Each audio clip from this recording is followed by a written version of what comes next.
Good evening, dear friends. Welcome back my YouTube channel Learner's Hub. So students, today we will discuss about past perfect continuous tense.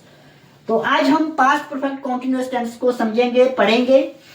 तो हिंदी में आप कैसे पहचानोगे, कैसे आपको ज्ञात होगा कि कौन सा जो वाक्य है हिंदी में वो past perfect continuous tense का है. तो इसकी जो पहचान क्या है?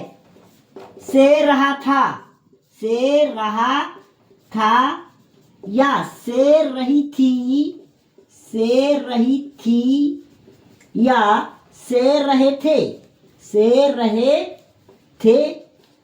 इसके साथ अगर समय का बोध हो, समय का बोध हो, समय का बोध हो तो वो जो वाक्य है वो आपका किसका होता है? पास्ट परफेक्ट कॉन्टिन्यूअस टेंस का होता है हिंदी में. तो अब आपको मैं एग्जांपल देता हूं, उदाहरण देता हूं. जैसे मोहन सुबह से पढ़ रहा था.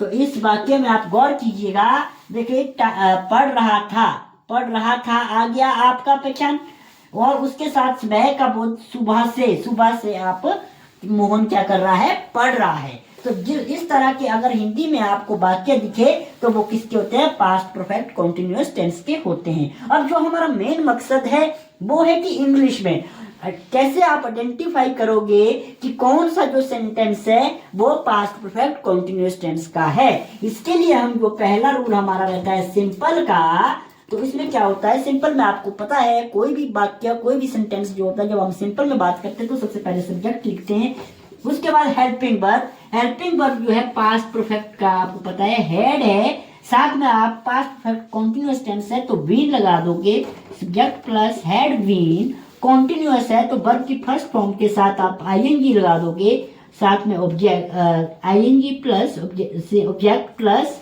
सिंस और फॉर.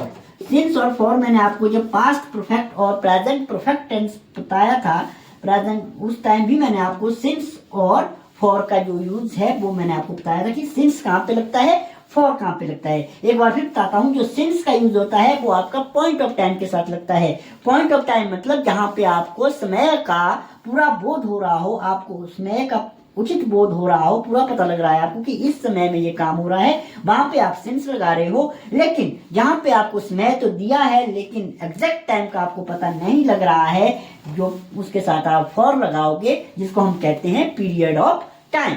तो सिंस आपका रहता है पॉइंट ऑफ टाइम, फॉर रहता है आपका पीरियड ऑफ टाइम. तो अब जैसे एग्जाम्पल इसी को हम इस रूल के अकॉर्डिंग ट्रांसलेट करते हैं. मोहन सुबह से पढ़ रहा था, तो मोहन आपका सब्जेक्ट हो गया. Mohan had been helping verb had been read verb की first form plus ing. Mohan had been reading since morning.